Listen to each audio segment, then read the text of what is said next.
Hello friend, कैसे हो आप सब। आई होप कि आप लोग बढ़िया होंगे और जीवन का आनंद ले रहे होंगे। फिलहाल आज की इस वीडियो में हम देखने वाले जो आपका ब्लॉक लेवल पे आईसीटी चैंपियनशिप का जो आपका टेस्ट सीरीज होने वाला है उसका हम लोग सेट 1 देखने वाले हैं। इसमें आपका काफ़ी महत्वपूर्ण प्रश्नों को बताया गया है, जो कि यहीं से आपको प्रश्न देखने को आपको मिलने वाला है। ठीक है, तो आप लोग वीडियो को अंत तक देखना, क्योंकि वीडियो काफ़ी इंपॉर्टेंट होने वाला है। आपका वीडियो सेट 1 होने वाला है, आगे भी आपका सेट 2 आने वाला है, तो आप लोग चैनल को सब्सक्राइब करके जरूर जरूर रख लेना। चलिए फिर हम लोग देख लेते हैं टोटल प्रश्न को। इसमें हम लोग टोटल 30 प्रश्नों को, महत्वपूर्ण 30 प्रश्नों को देखने वाले हैं। और आपका ऐसे ही इस चैनल के माध्यम से आपका तैयारी कराया जाता है बिल्कुल मुफ्त में, तब लोग चैनल को सब्सक्राइब करना मत भूलना। तो चलिए फिर देखते हैं हम सबसे पहला प्रश्न को। सबसे पहला प्रश्न बोलता है आपका, हम लोग सबसे पहले सेक्शन वाइज देखने वाले, सारे सेक्शन वाइज। ठीक है, यानी कि यहाँ पे सबसे पहले सेक्शन ए में आपका आता है कंप्यूटर फंडामेंटल्स एंड हार्डवेयर का, यानी कि कंप्यूटर का मूल सिद्धांत और हार्डवेयर। तो सबसे पहला प्रश्न को यहाँ पे देख सकते हो। तो सबसे पहला प्रश्न है आपका, कंप्यूटर का मस्तिष्क यानी कि ब्रेन किसे कहा जाता है। तो किसे कहा जाता है आप लोग को पता होगा कि ये कहा जाता है आपका सीपीयू को कहा जाता है। ठीक है, तो आगे हम लोग प्रश्न संख्या 2 को देख रहे थे। प्रश्न संख्या 2 बोलता है आपका, इनमें से कौन एक इनपुट डिवाइस है। इनपुट डिवाइस कौन सा इसमें से हो जाएगा, माउस हो जाएगा। ठीक है, माउस इसका इनपुट डिवाइस होगा। था हम लोग लेवल थोड़ा सा बेसिक से चल रहे हैं, हम लोग हाई तक चलेंगे। ठीक है, एडवांस तक जाएंगे बेसिक से। ठीक है, तो हम लोग सबसे पहले हम लोग बेसिक क्वेश्चन को देख ले रहे हैं माउस तो। ठीक है, ताकि आपको बेसिक क्लियर रहे, कहीं से भी क्वेश्चन पूछा आपको तैयार रहना है पूरा तरीके से। क्वेश्चन नंबर 3 बोलता है आपका, 1 किलोबाइट में कितने बाइट्स होते हैं। तो आप लोगों को पता होगा 1024 बाइट्स होते हैं। ठीक है, तो टोटल 30 प्रश्न को देखने वाले हैं। उसके बाद सेट 2 भी आपका आने वाला है, उसमें आपका स्टैंडर्ड क्वालिटी का क्वेश्चन रहने वाला है। ठीक है, तो इसमें भी आपका आगे मिलने वाला है आपका एडवांस लेवल का क्वेश्चन। ठीक है, मॉनिटर किस प्रकार का डिवाइस है। तो मॉनिटर किस प्रकार का डिवाइस आप लोगों को पता होगा कि वो आउटपुट डिवाइस है। ठीक है, तो ऑप्शन नंबर डी इसका करेक्ट आंसर हो जाएगा। तो अगर आप चाहते हो कि पीडीएफ भी आपको मिल जाए तो आपको मिल जाएगा डिस्क्रिप्शन में टेलीग्राम चैनल का लिंक, वहाँ से आप लोग टेलीग्राम चैनल को ज्वाइन कर लो, क्योंकि सारा का सारा रिलेटेड पीडीएफ वहीं पे भेजा जाता है। ये पीडीएफ को भी वहीं पे भेज दिया जाएगा। ठीक है, तो नेक्स्ट हम लोग क्वेश्चन नंबर 5 को देख लेते हैं। क्वेश्चन नंबर 5 बोलता है आपका, BIOS का पूर्ण रूप क्या है। BIOS का जो पूर्ण रूप होता है आपका, वो होता है basic input output system. Option number 20 का करेक्ट आंसर हो जाएगा। तो आगे हम लोग प्रश्न संख्या 6 को देख लेते हैं। प्रश्न संख्या 6 आपका आया था सेक्शन बी के अंतर्गत, सेक्शन 2 के अंतर्गत, जो कि आपका आता है इसमें सॉफ्टवेयर एंड ऑपरेटिंग सिस्टम से। तो इसमें सबसे पहला प्रश्न क्वेश्चन में 6 बोलता है आपका, MS वर्ड, MS एक्सेल और MS पावर पॉइंट किसके उदाहरण थे। आपका आप लोगों को पता होगा कि एप्लीकेशन सॉफ्टवेयर के उदाहरण है। ठीक है, ऑप्शन नंबर 6 का करेक्ट आंसर हो जाएगा। तो आगे हम लोग प्रश्न संख्या 7 को देते हैं। प्रश्न संख्या 7 बोलता है आपका, ऑपरेटिंग सिस्टम का मुख्य कार्य क्या है।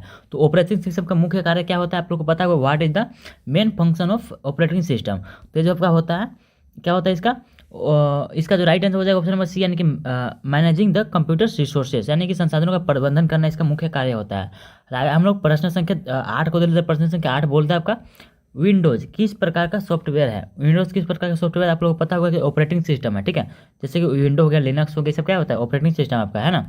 उसके बाद आपका था क्वेश्चन नंबर 9। क्वेश्चन नंबर 9 बोलता है आपका, जब आप गलती से कोई फाइल डिलीट करते हैं तो आमतौर पर कहाँ जाती है। तो कहाँ जाती है आप लोग को पता होगा, कहाँ जाती है, रिसाइकलिंग बिन में जाती है, यानी कि ट्रैश में जाती है, जिसको ट्रैश भी बोल सकते हो आप। ऑप्शन नंबर डी इसका करेक्ट आंसर हो जाएगा। आगे प्रश्न संख्या 10 बोलता है आपका, वह प्रोग्राम जो यूजर को कंप्यूटर से इंटरेक्ट करने में मदद करता है क्या कहलाता है।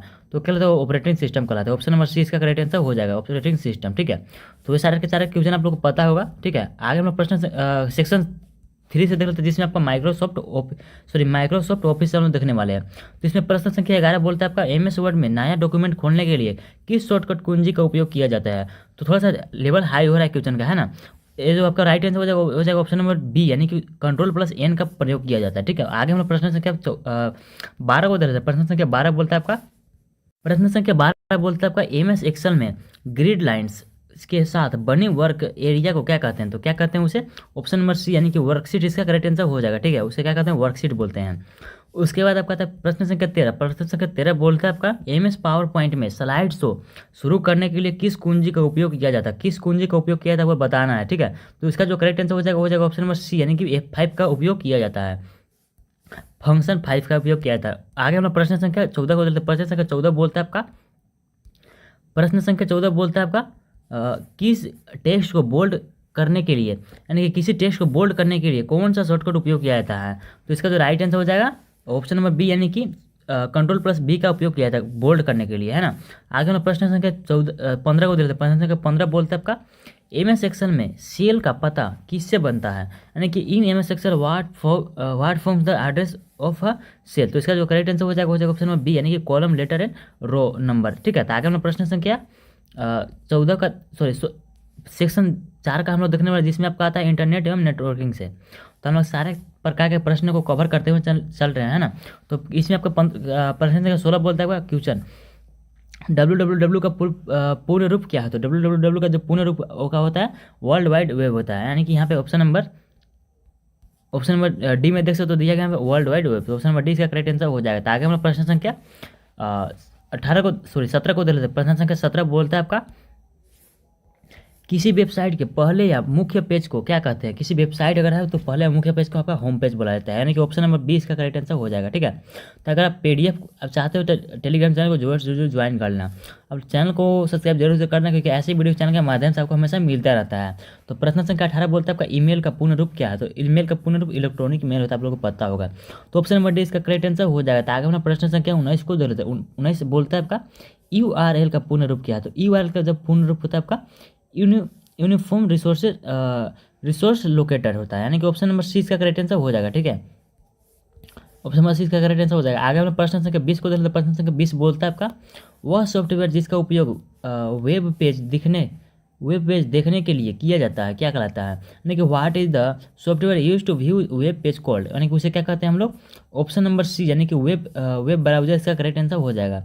ऑप्शन नंबर सी इसका वेब ब्राउजर करेक्ट आंसर हो जाएगा। आगे हम प्रश्न संख्या 21 को देखते हैं, जो कि आपका आता है सेक्शन 5 के अंतर्गत, जिसमें हम लोग देखने में डिजिटल लिटरेसी एंड सिक्योरिटी से। ठीक है, तो इसमें आपका प्रश्न संख्या 21 बोलता है, what is the secret code use to prevent authorised access file, यानी कि किसी अनधिकृत पहुंच से, सॉरी आप लोग इंग्लिश से देखो, हिंदी बहुत ज़्यादा डिफिकल्ट होता है कंप्यूटर में, है ना। तो क्वेश्चन नंबर 21 का जो राइट आंसर हो जाएगा वो हो जाएगा ऑप्शन नंबर डी, यानी कि पासवर्ड इसका करेक्ट आंसर हो जाएगा। आप लोगों को पता होगा इस चीज़ का आंसर, है ना। आगे हम लोग प्रश्न संख्या 22 को देते हैं। 22 बोलते हैं आपका, आप लोग ब्लॉक लेवल पर गए हो तो आप लोग को इतना तो जानकारी होगा ही। What is the software use to protect computer from online threats like virus malware इत्यादि? तो इसका जो राइट आंसर हो जाएगा ऑप्शन नंबर सी, यानी कि एंटीवायरस इसका करेक्ट आंसर हो जाएगा। आगे हम प्रश्न संख्या 23 को दे लेते हैं। प्रश्न संख्या 23 बोलता है आपका, डिजिटल लेन देन यानी कि डिजिटल ट्रांजेक्शन के लिए भारत सरकार द्वारा लॉन्च किया गया कौन सा ये बहुत लोकप्रिय है? तो फोन पे हो जाएगा इसका, है ना, सॉरी भीम हो जाएगा, सॉरी BHIM, है ना। तो इसका जो राइट आंसर है ऑप्शन नंबर डी, इसका करेक्ट आंसर हो जाएगा। आगे प्रश्न संख्या 24 को लेते हैं। प्रश्न संख्या 24 बोलता है आपका, क्वेश्चन UPI का पूर्ण रूप क्या है? तो UPI का पूर्ण रूप जो आपका होता है यूनिफाइड पेमेंट इंटरफेस। तो ऑप्शन नंबर सी इसका करेक्ट आंसर हो जाएगा। आगे हम प्रश्न संख्या 25 को दे रहे थे। प्रश्न संख्या 25 बोलता है आपका, ई शिक्षा का क्या अर्थ है? यानी कि what is the meaning of e शिक्षा, यानी कि ई एजुकेशन, है। तो ऑप्शन आपके पास, तो इसमें जो आपका राइट आंसर हो जाएगा ऑप्शन नंबर सी, यानी कि electronic education learning through ICT। तो ऑप्शन नंबर सी इसका करेक्ट आंसर हो जाएगा। आगे हम प्रश्न संख्या 26 को दे लेते हैं, जिसमें जो कि आपका आता है सेक्शन 6 के अंतर्गत, जिसमें आपका पूछा जाएगा Jharkhand specific and miscellaneous question, है ना। तो इसमें आपका आ जाता है कंप्यूटर से रिलेटेड ही है ना। तो इसमें आपका आता है विच पोर्टल इज और या फिर ह्यूज पोर्टल और app is used by the education department of Jharkhand to provide E content. तो इसका जो राइट आंसर हो जाएगा option number B, E Vidyavahini इसका करेक्ट आंसर हो जाएगा। तो इस तरीके के क्वेश्चन में पूछा जा सकता है आपका, है ना। उसके बाद आपका आया सारे तरीके के क्वेश्चन को इसलिए लिया गया ताकि आप एक भी क्वेश्चन बाहर से ना आए, यही इसी तरीके से क्वेश्चन आपका पूछा जाए, है ना। साइबर सुरक्षा यानी कि साइबर सिक्योरिटी में फिशिंग क्या है? यानी कि in cyber security what is phishing? तो इसका जो करेक्ट आंसर हो जाएगा ऑप्शन नंबर बी, यानी कि trying to obtain personal information fraudulently, यानी कि धोखेधड़ी से व्यक्तिगत जानकारी प्राप्त करने का प्रयास, है ना।